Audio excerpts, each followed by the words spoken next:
Économiste. Tout ça, ils l'ont échappé. Consultant. C'est quand même pas une petite affaire. Auteur. C'est moins politiquement populaire. Francis Gosselin, pour savoir et comprendre l'économie. Bonjour Francis. Salut Mario. Alors, il n'est pas unique là, dans les sociétés d'État, par exemple les sociétés d'État qui se donnent des objectifs de rendement, etc., de mettre certaines primes au cadre liées à des rendements. Mais on avait, à ma connaissance, pas vu ça souvent à la Banque du Canada, hein? Ben, en fait, on voit de la bonification à la Banque du Canada régulièrement, Mario. C'est simplement particulier. Bon, il faut juste expliquer aux auditeurs là, que la Banque du Canada, c'est une société privée là, qui est comme distincte, mais évidemment qui est contrôlée par la loi sur la Banque du Canada. Et donc, elle peut évidemment à ce titre-là donner de la bonification. C'est pas anormal qu'elle en donne. Par contre, ce qui est un peu bizarre, Mario, c'est que comme dans toute chose, quand on donne un boni, il faut que ça soit lié à une forme de performance. Puis je me rappelle, tu te rappelleras, Mario... Là, ils l'ont lié au taux d'intérêt, fait que les taux d'intérêt ont monté beaucoup. Non, c'est pas ça? C'est ça. Tu sais, justement... J'ai-tu une bonne logique, moi, là?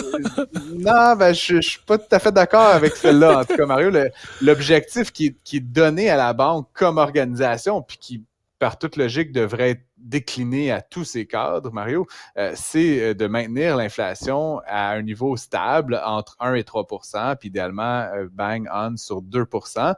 Puis deuxième objectif, on en a déjà parlé souvent dans la dernière année, deuxième objectif, c'est de favoriser la prospérité et la croissance économique. On va se le dire, Mario, depuis 1 an et demi, la Banque du Canada a pas fait ça d'aucune façon. Ils ont été très tardifs à repérer les signes précurseurs de l'inflation. Ensuite, ils ont surréagi de manière agressive, ce qui a mis plusieurs ménages canadiens vraiment dans des situations difficiles. Puis actuellement, on vit une période de stagnation économique dont je vais te reparler dans un instant d'ailleurs, mais qui s'en va pas vers le mieux pour au moins une autre année. Donc, dans les circonstances, d'apprendre qu'on a donné un sommet historique de bonification à la Banque du Canada, c'est un peu malaisant. Puis, je me rappelle, tu sais, Bombardier qui avait reçu un peu d'argent public, là, 1 milliard, je pense, en placement, puis qu'on avait donné des bonus au cadre, ça avait fait la tourmente, là, Mario. Puis, on parle d'une entreprise privée qui avait potentiellement tous les droits de donner des bonifications, alors qu'ici, on est quand même dans un contexte d'une société de la couronne qui est régie par cette loi. Et donc, encore une fois, un certain malaise.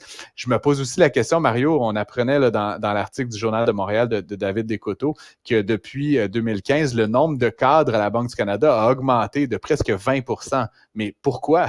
Pourquoi est-ce que, je veux dire, en quoi est-ce que la mission d'aujourd'hui de la Banque du Canada est plus compliquée ou requiert plus d'encadrement qu'il y a 5, 6, 7 ans? Tu sais, contrairement à une entreprise qui serait en croissance, qui aurait plus de complexité, plus de départements, plus d'unités à fabriquer, la Banque du Canada a fait exactement la même job aujourd'hui qu'elle faisait il y a 7 ans, qu'elle faisait il y a 25 ans. Donc, d'apprendre qu'il y a 20 % plus de cadres qui se méritent un nombre record de bonifications, je trouve qu'il y a un petit enjeu managérial ici, Mario, là, qui est très, très grave. Puis, je dis souvent qu'il ne faut pas se mêler, il ne faut pas que le politique se mêle des décisions de la Banque du Canada, puis j'y tiens sur le taux. Mais quand il vient à des affaires comme ça, je pense que le politique sur a le devoir la gestion, de poser l'administration interne. Franchement.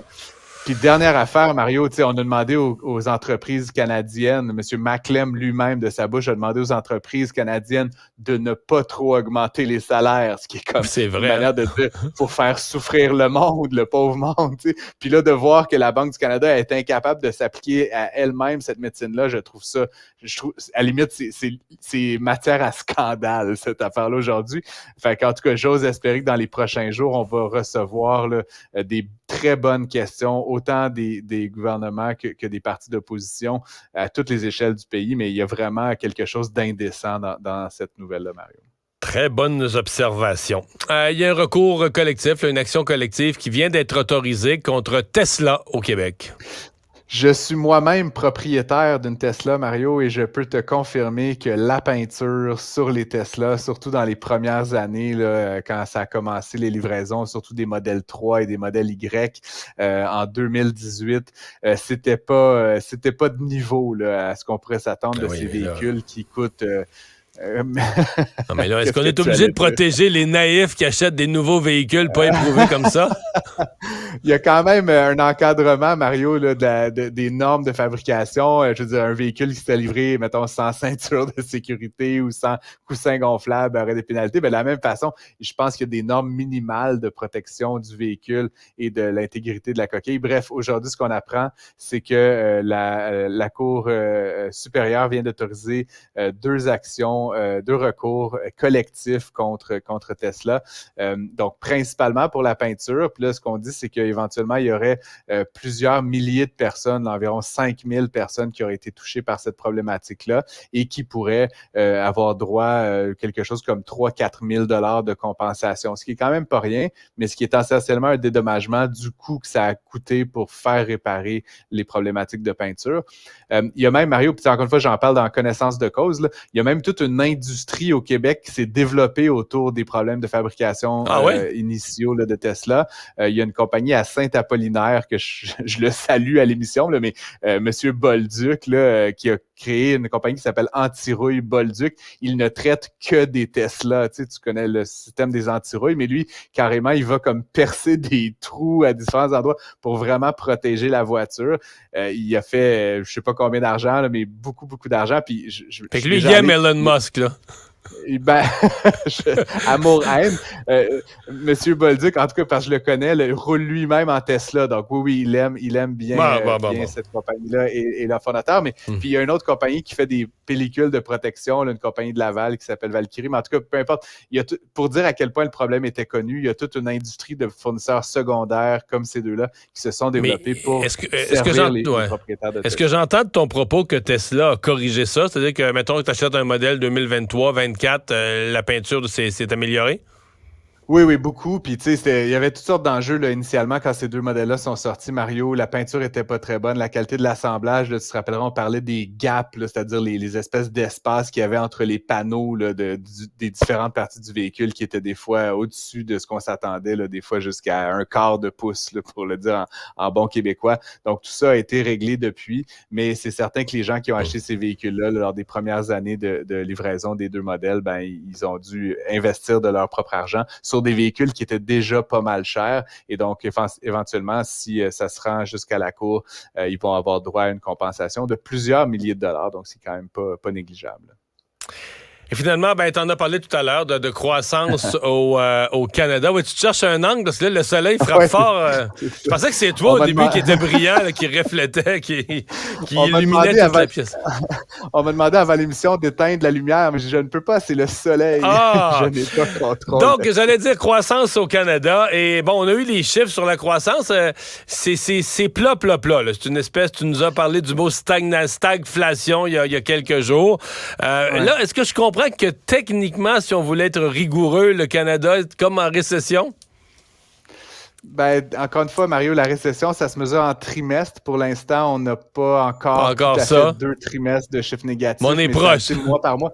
Puis je te l'ai dit, Mario, plusieurs fois, puis je le répète, tu sais, on va appeler ça une récession parce que c'est le terme technique, mais tu sais, ce qu'on voit, là, puis c'est les statistiques là, dont je voulais parler, ce sont celles du mois d'août là, qui viennent d'être publiées par Statistique Canada. On parle d'une augmentation de 0,1% de la production et de une baisse de 0,1% des services et de 0,2% de baisse des biens. Tu sais, fait que tu vois là, que...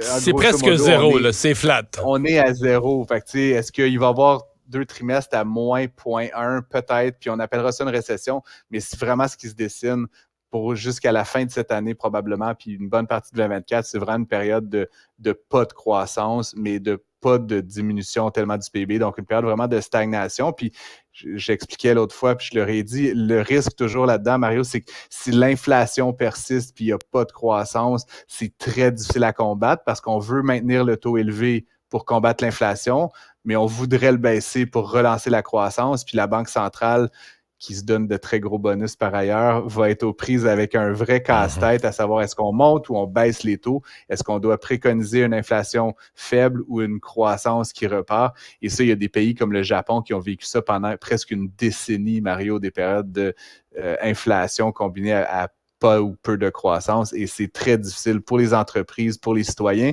parce qu'il n'y a pas plus d'argent dans l'économie, donc pas plus de services, pas plus de richesse collective. Donc, éventuellement, c'est un véritable problème, puis on espère qu'on ne se retrouvera pas dans cette spirale-là. Donc, encore une fois, c'est le portrait qu'on a au mois d'août aujourd'hui, mais on va suivre ça avec énormément d'intérêt dans les prochains mois à mesure que les chiffres sortent du côté de Statistique Canada. Merci, Francis. À demain. À demain. Écoutez Francis Gosselin à l'animation du balado Prends pas ça pour du cash. Disponible en tout temps sur l'application et le site cubradio.ca.